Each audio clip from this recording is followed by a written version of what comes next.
Liftoff will start in T-minus 10 seconds.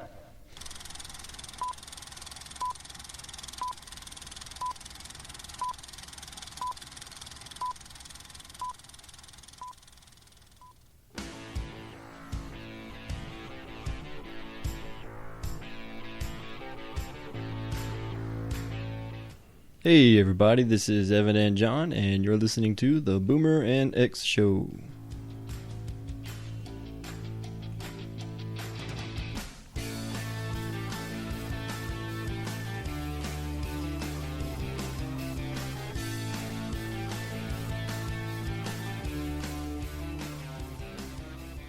Hey everybody, and welcome to the Boomer and X Show, another sports short that we're bringing to you here in late October. Yeah, sports shorts. What's today? The 27th of October? 27th, about to turn into the 28th as we follow live Game 1 of the World Series. Yeah, we wanted to kind of stick around long enough, with the game to give you an ending. But by the time we end this, it may be over. But it's as we speak right now, almost midnight Central Time, Tuesday night. It is going to the bottom of the 13th inning, tied 4-4 between Kansas City and the Mets. So there's your update. There it is. Right, a podcast update on a live sporting event. So today we're going to talk about on our sports short, our 5 categories. We're going to do AFC Playoff Picture, NFC Playoff Picture, Fantasy Football, Power 5 standings and playoff outlook in NCAA, and American Pharaoh Grand Slam opportunity this weekend. All right, John. Well, let's get into it. All right. Everybody's got either 6 or 7 games under their belt in the NFL season, and so we thought we would kind of start talking about the playoff picture. I mean, it's a ways down the road yet, but the division races as they stand right now, the New England Patriots have a 2-game lead. They're 6-0. They got a 2-game lead over the Jets. The Bengals are 6-0, and they have a 2.5-game lead over the Steelers. The Colts, and we'll get back to them in a minute, but they're 3-4. And they're leading. And yet they're leading their division. Here's one thing that's kind of funny. They're 3-0 in the division. 0-4 out of the division. And the Denver Broncos are 6-0 and leading their division. Now, here's why I kind of want to take a look at the playoff picture already. The spreads are already large, anywhere from 2 to 3 games. Lines in the sand are being drawn right around now. You either get better or get worse from here, and that's why I like the idea of doing one. Well, yeah, now. I agree. Let's take it. The AFC East. Are the Jets or the Dolphins or the Bills going to catch the Patriots? No, I agree. In the AFC North, are the Steelers, Browns, or Ravens going to catch the Bengals? No, they won't pass them up. The Steelers might catch them. Okay. They're 2.5 games behind already. They've got a huge game coming up Sunday. If they lose, the Steelers do with the Bengals. Yeah. If the Steelers win that game, they're only a game and a half back. But if they lose that game, they're 3.5 back, and it's over. Yeah. In essence, 4.5 back because they will have lost a head-to-head. Yep. The Colts are a 1-game lead over the Houston Texans and the god-awful Jacksonville Jaguars. And the Colts are only 1 game ahead. South. I mean, right. AFC South is just, look at what we're talking about. 3-4. 3-4 is leading the division. Of course, remember last year in the NFC South, the Carolina Panthers won that with a 7-9 record. Yeah. But I don't know if if that division last year was as atrocious as the AFC South is this year. Just thinking about how bad Houston is right now, and they're in second. And they're in second place, only 1 game behind. So, speaking of the Colts, they're underperformed. Andrew Luck is getting booed at home. Who's to blame? The coach, the Luck, or the GM because they drafted wide receivers and didn't go after offensive linemen? Where's the blame because the Colts are underperforming? I'm not seeing now Luck did have that shoulder stuff or something with his arm, so he's throwing it lower than I'm seeing. He's having to throw right over guys' helmets on the line, and they're batting a lot of stuff down or popping a lot of stuff up.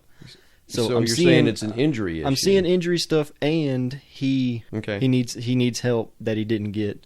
I think he needs linemen. He needs more help. His linemen because they went out and got those wide receivers. Yeah, he needs linemen. So I look at the GM. Yeah, I look at I do. So AFC West real quick. Do the Raiders or at 3-3, or the Chiefs at 2-5, or the San Diego Chargers a surprising 2-5. Do any of them catch Denver at 6-0? Do any of them? Negative. If anything, although I'm not a fan of any of the three teams in that division, but just from a standpoint of being good teams right now, I think I cannot buy into Denver carrying this thing through because yes, they're doing it with good defense, but even though they're 6-0, their point differential is only plus 37. So you're saying the Raiders are going to catch them? I don't know who. That's just it. I don't like any of the teams. Chiefs? I don't like any of the teams. Chargers? I don't. I don't they. Maybe by default they do. Yeah. So let's assume that the only division race that's up for grabs right now is the AFC South, and that's too bad to talk about. Yeah. Possibly the AFC North, but Pittsburgh has got to win on Sunday this week. Yeah. I don't really like the chances because Big Ben is his first game. It's his first game back, and that's usually a struggle. But they are at home. It is a very important game. But let's take a real quick look before we go to the NFC. Let's take a real quick look at wild card. Assuming all the division races are already pretty much settled. Jets, Steelers, are those the two wild card? And the Dolphins are coming on strong since the new coach has come in. So you got two wild card spots. Do you agree with me that those two will go to either the Jets, Dolphins, or Steelers? Yes. So we have three teams vying for two wild card spots. And in all likelihood, the division champs are already decided. That's what I'm saying. Close enough. That'll do for week 7. Okay, so let's do NFC playoff picture. We got who's our leaders right now? We have the Giants are leading. Panthers, Packers. Let's see. The South, we got the Panthers. The North, we got the Packers. In the West, Cardinals. And the Giants in the East. Yeah, let's start East and work our way across. The Giants are up by a game. In the division, they're 2-2. They're 4-3 overall. They're up by 1 game over the Eagles, the Redskins, and up by 2 games over the Cowboys. Does somebody catch the Giants in this? Again, there's only 1 game separating the Eagles, the Redskins, and the Giants. I think, the Redskins. I think they're turning around. It's looking better over there. Cousins, you like Cousins? Yeah, I don't know what I liked about that game the other day that made me think they can catch the Giants. Well, maybe it was the fact that they had the biggest come from behind victory in franchise history. That could be. But it was against a bad Tampa team. What were they doing down 24-0 to that team anyway? They kind of did what the Saints did against Indy this week. They looked different on offense to me. Talking about this, can they catch them? I think so if they play that way. Like you said, they're going against Tampa, so who knows how they do the rest of the season, but playing like that, they can catch them. Dallas is only 2 games behind. The division is so bad. Des Bryant's coming back. Coming back. Romo will be back.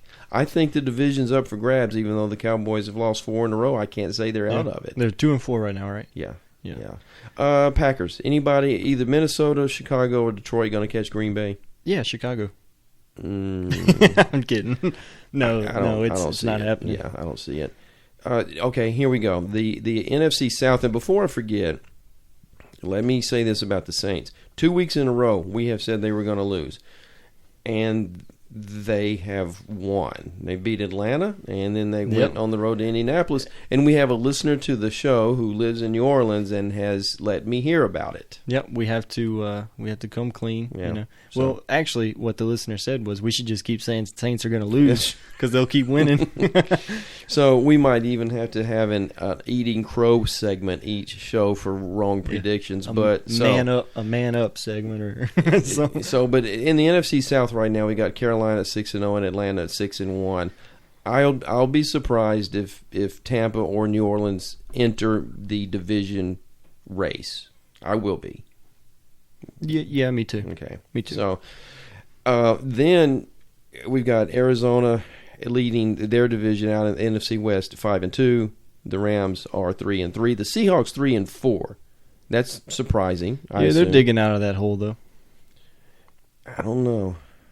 They had an impressive win against San Francisco last Thursday night, but it was San Francisco. Everybody's having impressive wins against San Francisco.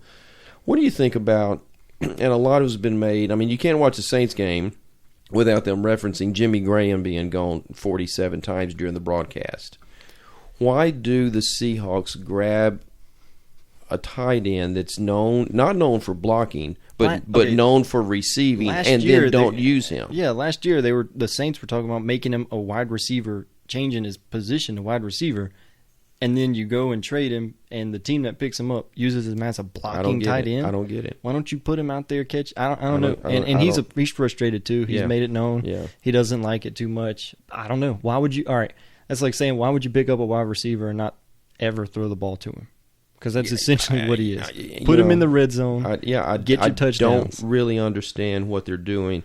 We said a couple of weeks ago that I said that I thought Arizona was going to win this division. I'm going to stay with that. Me too.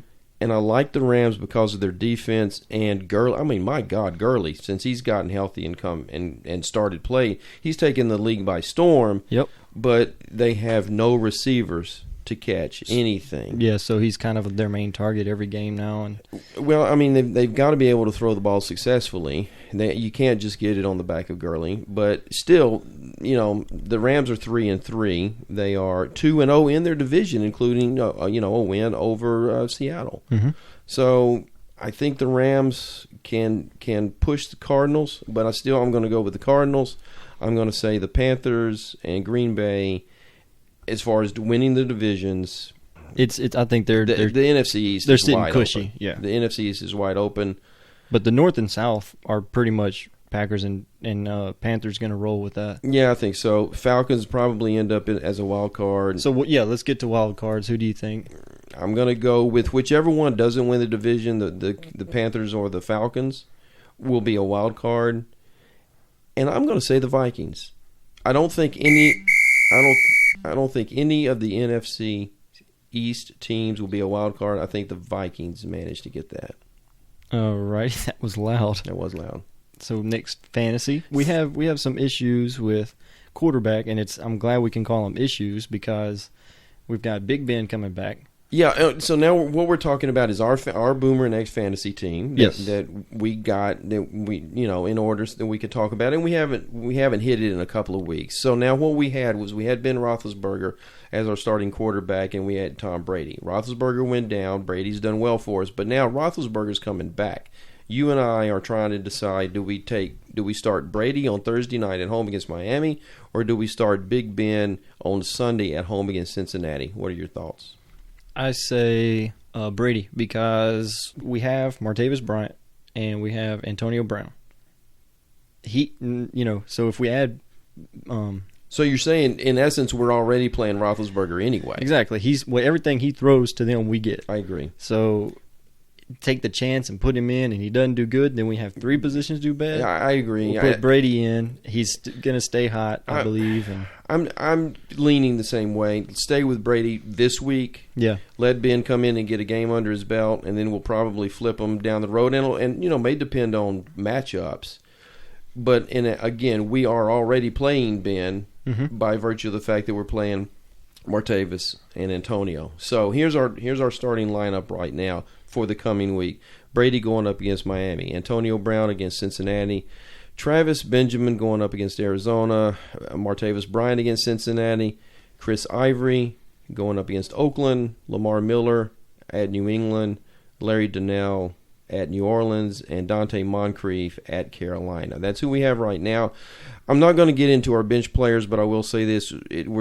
We're entering to get a couple of guys off of waivers tonight, and we'll see how that goes. And so that may alter that starting lineup. We have the New England defense against Miami going. So what are as far as fantasy injuries, injury. Now, Arian Foster has gone down, and we didn't have him. Didn't have him, and we don't have anybody in Houston on our team. But one thing I was looking at is, you got Arian Foster go down. A lot of people were held on to him, and then and then now he's back, and now he's hurt. He missed like 5, and he came back for 2, and now he's gone again. Long story short, he's out. But I want to ask you this: he was injury prone. He's been injury prone. Do you let injury prone keep you from drafting somebody? Yep. Okay. I let age, and I let injury prone. I let injury prone affect me a lot on picking up somebody. I do. I mean, you only have so many spots to fill, and you don't want to designate one to. Well, he'll come back week 10. Yep. You don't want to have to do that every year. So now, and also a little bit earlier when we were doing a drop ad, and we started to make a move, and I went in to do a drop and do an ad, and the player we were looking at dropping, his ads were outnumbering the drops by about an 8-1 margin. Yeah, it was that sleeper Antonio Andrews that I thought might be worth something, but he's a running back 3 of running back committee over in Tennessee. But when I saw the numbers, I said, "Well, wait a minute. Is what are we missing that by an 8-1 margin everybody?" So we rethought it, and we went another direction. I let popular opinions sway me. Right? Are you saying you let those ad drops kind of? I did. Yeah, I did. Yeah, because to me, I mean, if it had been more of an even thing, but it was like a 7 or 8-1 margin. People were adding him instead of dropping him. So, did the guy we end up getting rid of we don't know yet. We won't know what we've done. Oh, that's right. We did a waiver wire. But the guy we want to get rid of, is he more drops than ads? Yes, he was. So yeah, that's I don't know if I let that affect my decision too much, but if I felt real strongly about the player, I wouldn't. But we're talking about guys deep on our bench we don't feel real strongly about. Anyway. Yeah, but an 8-1 difference that swayed me. Yeah, me too. It did. All right, let's jump over, and it's late enough now in the college football season that I believe we can start talking a little bit, at least about the Power 5 conferences. And we'll start with the ACC. Clemson is leading the Atlantic Division with a 7-0 record, 4-0 in conference, and Pittsburgh has come out of nowhere, and they're leading the Coastal Division, although I'm not sure which coast Pittsburgh is on. With a 6-1 overall, 4-0 in conference. But here's something else: Duke is 6-1 and 3-0 in conference, and North Carolina also 6-1, 3-0 in conference. Florida State is 6 and back in the Atlantic Division. Florida State is 6-1, 4-1 in conference, and they just took their first loss to Georgia Tech on a blocked field goal that was run back this past Saturday night. Yep, that was awesome. How do you see the ACC shaking out? Do you think it comes down to Clemson and Florida State in the Atlantic, and then whoever in the Coastal? Clemson and Florida State, of course, will play within the next 2 or 3 weeks. As we hit November, all of the big games are really going to start hitting. What do you think about Clemson, Florida State? Who do you like in the matchup 2 or 3 weeks from now? Well, Florida State, they're undefeated also. And they just lost. Oh, that's right. That's right. But I mean, okay, so they just lost. They just lost, yeah. But they're looking better every week. I mean, that blocked field goal, no one saw that coming. But Clemson, the Tigers do have the better big win against Notre Dame, and doing that kind of pushed I was going Florida State. The loss in that late game, that didn't make me think they were a bad team, but that big win against Notre Dame that they have under their belt, Clemson. I agree. I think Clemson is the strongest team in that conference, and I'm not sure where the Clemson Florida State game is being played, but I'm going to say I favor Clemson in the ACC. In the Big 12, Baylor, TCU, and Oklahoma State are all 7-0, 4-0 in conference. Oklahoma is 6-1, 3-1 in conference, with that the only loss being that shocker that they lost to Texas a couple of weeks ago. Yeah. And then, on down from there, that's the Big 12. Who do you like? Baylor, TCU, Oklahoma State, or Oklahoma? I like Oklahoma.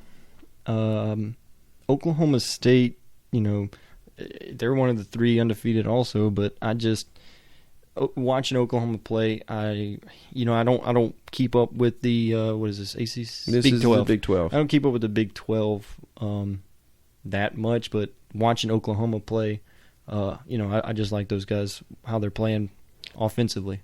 Of course, Baylor's star quarterback he's out for the season with the neck injury. Mm-hmm. So I can't like them now, at least to win the conference.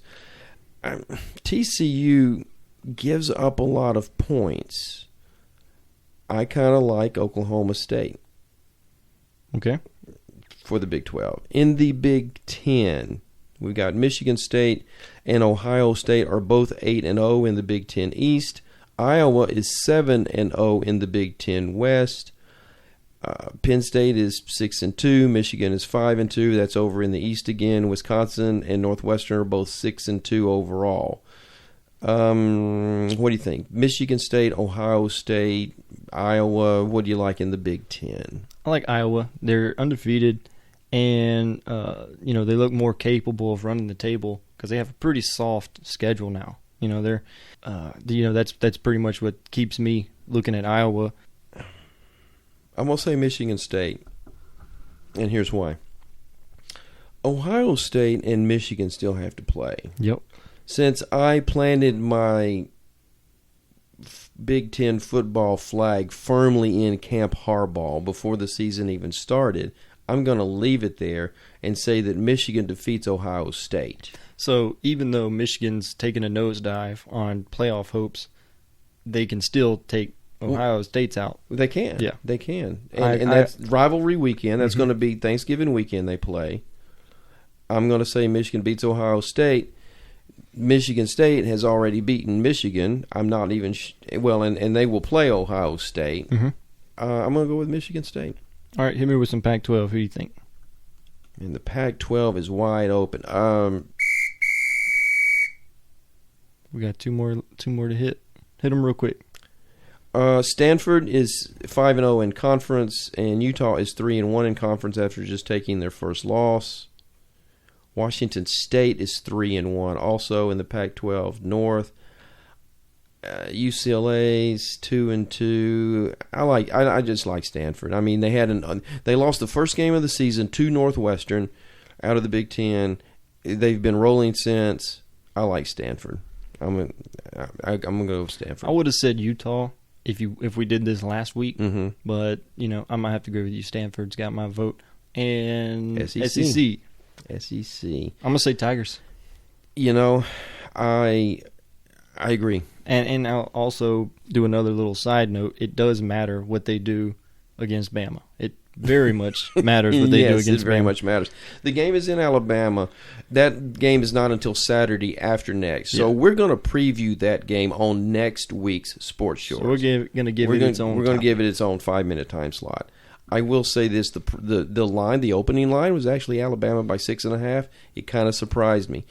The improving every week by Brandon Harris has me more optimistic now than I was a month ago. I'm still concerned about special teams, coverage breakdowns. I'm concerned about big plays in the passing game. But Tre'Davious White was out last week when they were playing against Western Kentucky. And Western Kentucky, for all the yards they got, they only put up 20 points on LSU. I was pleasantly surprised by LSU's 48-20 margin of victory in a game against a very, very solid Western Kentucky team. Georgia, I like them because they, even with Nick Chubb's out, they still kind of control their fate. They got Florida and Kentucky. The game with Florida is coming up this weekend. Yeah. So I think if they can win those, they still. I tell you that Georgia Florida game is all. I mean, it just. And you mentioned a couple of weeks ago that when it comes to rivalry games, just throw the stats out the window. Yep. Man, this one always seems to go counter to what you think it's going to go. It really does. So you say you like Georgia to win the East? Yeah. So Georgia and LSU in the SEC championship game. Yeah. Okay. I do like LSU. I think they're coming on. Yeah, if they can fix their special teams, they're going to roll it. And we'll get to playoffs a little later. We're just talking about Yeah. So that's the conferences and how we think they'll go.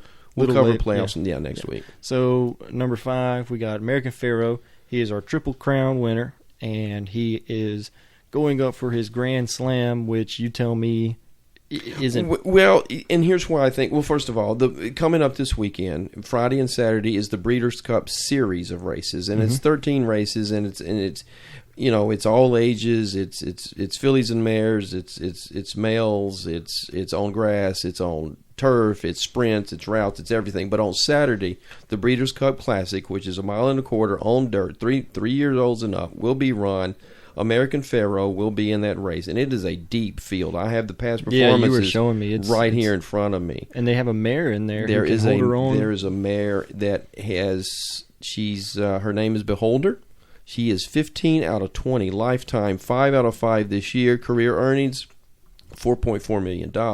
Something you said that you were telling me because I don't know if any of y'all have ever looked at these horse race numbers. It's just numbers everywhere. The racing form is every number means something. Yes. Workouts. Wins, loss, who was right, who was the jockey. All this, all these numbers mean something, and if you look at it without knowing what they mean, you're just looking at. The amount of data can boggle Yeah. if you don't know. Now, I know because I started looking at this stuff when I was a teenager. Once you broke it down to me, and it's you said whoever crosses that finish line first will earn it. Has earned it, yeah. It and is even the mare in there. Deep field. Yeah, I mean, she ran a race in August. The Pacific Classic was a grade 1, and it was 3-year-olds and up. And it was it had males in it. She won it by 8 lengths. So, and you said what's his name that beat California Chrome last year? Tonalist is in this race, and he beat California Chrome in California's Chrome run, Triple Crown for the Triple Crown in 2014. So it is a very distinguished field. Keen Ice, who beat Pharoah in the Travers, is in this race. Oh, that's right. His only loss. His only loss was his only loss since his very first race was a loss. Yeah, and then he reeled off all of the wins, and now and so Keen Ice beats him in the Travers, and he's in this race. What's the purse on this one? The purse is $5 million, and the winner gets 60? 55 to 60%. Okay. Yeah, somewhere right in there. There's not a whole lot of really, really great opening speed. I think that it'll be an honest pace. It'll be a good pace, but it won't be a blistering pace. And Pharoah drew the 4 post, and it's a favorable post. Yeah. So you were saying, I put Pharoah Grand Slam when you said it's hasn't ever been done, but it couldn't have ever been done. Right. And here's the reason they're calling it the Grand Slam as if it's something that happens that is like that the Triple exists. Crown. It's happened 14, 15 times. Right. And here's why I find it kind of amusing, kind of funny. They're saying that any horse that wins the Triple Crown and then the Classic wins the Grand Slam. Well, the Classic hasn't been around but 30 years. Okay. The Triple Crown, until Pharoah did it this year, hadn't been run and won in 37 years. So there's never been even an attempt to do the so-called Grand Slam because there wasn't a Triple Crown winner. So if it is done this year and they call it the Grand Slam, well, I guess they can call it that, and that's fine. It's an accomplishment worthy of a name. Yeah. It's just that not only has it never been done, it's never been possible since the Breeders' Cup was because a thing. It's only 30 years old. Yeah. But again, that race is Saturday. The whole Breeders' Cup Series is Friday and Saturday from Keeneland Racehorse in Kentucky, and I will be watching. I will be my attention will be divided between college football. It's going to get you away from football, huh? It will certainly have me flipping. Yes. Okay, so you've mentioned how tough the field is. Real quick, my guess. Who's your winner? I'm going to have to go with Sentiment. Okay. I'm going to say Pharoah gets it done, but, man, it is a deep field. Keen Ice could do it. Tonalist could do it. Frosted could do it. Beholder could do it. I mean, really. All of them on the ground all of them could. Well, there's one horse in here that actually has run in Louisiana some. Huh. Hard Aces. Hard Aces has races at Delta Downs and the Fairgrounds. He's not one of the main contenders. He's got 25 lifetime races and 6 wins. So he's in the field. If he wins, it'll be a huge long shot. Also, Honor Code, 6 out of 10 lifetime with $2 million in earnings is also very, very possible. Again, a strong, deep field.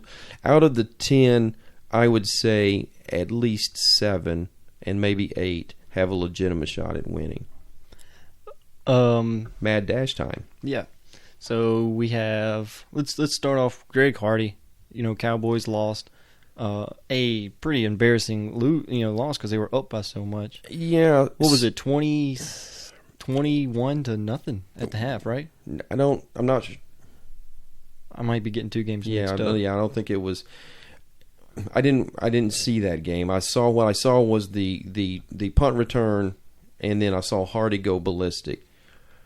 Jerry Jones has defended him. The coaching staff has defended him. What are your thoughts on how he behaved? Well, what I saw was, he smacked the coach's clipboard out of his hand, went into the locker room, and then was, next question, no comment.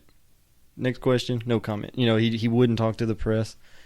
He was upset, obviously, but my thing is, that's that kind of game. He plays with a lot of emotion, clearly, and sometimes you just got to let those emotions pipe down a little bit and not hold a guy, again. Now, if he went out there and strangled somebody, yeah, hold him accountable. But I'm thinking whoever or anything was around him, he was probably going to smack it, in that instance. So. I tell you what, given his history and the domestic abuse situation that he's just coming back from, and how out of control he was, I think he's trouble. And I think the Cowboys are going to end up regretting that they're involved with him. I'm defending him only in that instance. I understand. I understand you're not defending his off the field stuff, but I'm saying it's all a package of who he is. That's true. And what we saw the other day is not the last problem we're going to see out of him. No, but I don't think it was really that big of a problem.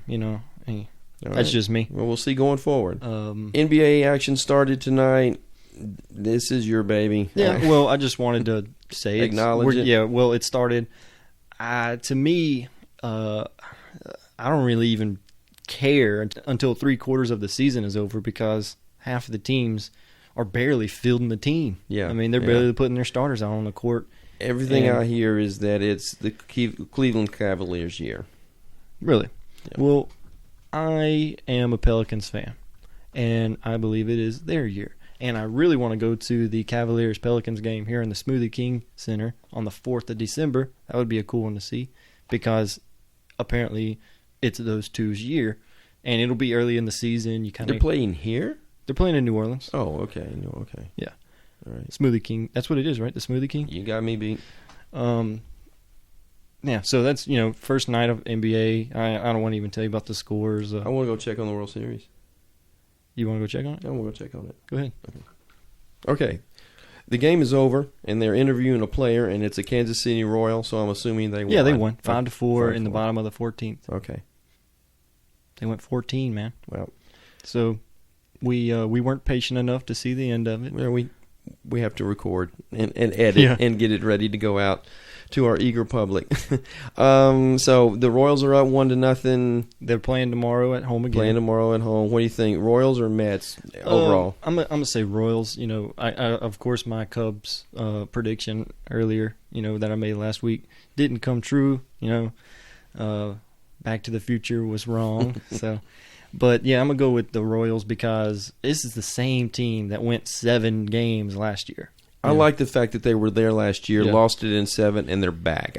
Same team. They know what to do. It's the same guys. They're going to get it done. I'm gonna say the Mets have some really great power pitching. Yeah, but I still think. They showed it tonight. The Royals have the defense that it takes against that pitching. So I think what we're about to do is we're going to guarantee a Mets victory, because we're both saying Royals. Does that wrap us up for this sports short? No.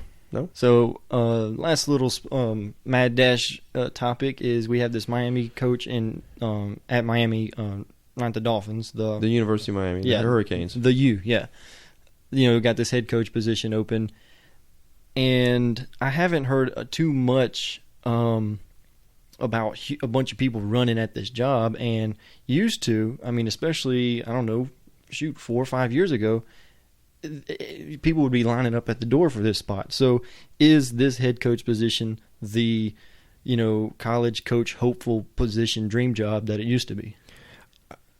Until you said that it used to be, I was going to answer yes, because it's a dream job for somebody. But that it used to be, no. And why? Because I haven't. Well, of course, they're not winning championships. I think the fact that they were I think it was an anomaly that they were that great for that long, because they don't have a huge fan base. Mm-hmm. They're not a big school. Now, the one thing they do have going for them is the South Florida recruiting area is very, very rich in high school talent. But man, those kids go all over the SEC. Oh yeah, and to Florida State. I mean, we get guys here at ULL from South Florida. Well, I mean, they go all over. Yeah, they go. I'm not altogether sure that a ULL kid that ends up at ULL was you're going to build a championship program on him, But LSU gets kids out of Florida all the time. All the SEC schools, Florida State gets kids out of Florida. Is it a dream job? Yes, for someone that's a coordinator somewhere, or that's coaching at Arkansas State or something like that. Yes, it's a dream job. Or Florida high school, or that that it used to be. No, and I don't think it'll get there, because again, I think it was an anomaly that it was ever there. All right, well, that wraps us up here on the Boomer and X Show. If you want to check anything else about us, go on theboomerandxshow.com. That's our website. It's our nice little cozy home on the internet. And if you want to contact us while you're on the website, go to Contact Us and send us a friendly little email. Or our Yahoo at yahoo.com is theboomerandxshow at yahoo.com. On Twitter, hit us up at boomerandxshow. We love hearing back from our fans, and continue downloading all of our stuff. Tell your friends, your family about us. We love all these downloads we're getting and all the love. People who keep sending us in messages and topic ideas, and we got enough topic ideas to talk for years. So don't keep that from sending in stuff. We still love hearing all y'all's ideas. Well, John, that about wraps it up for me. I'm all out of words here. I was out of words about 35 seconds ago. All right, y'all. Y'all take it easy.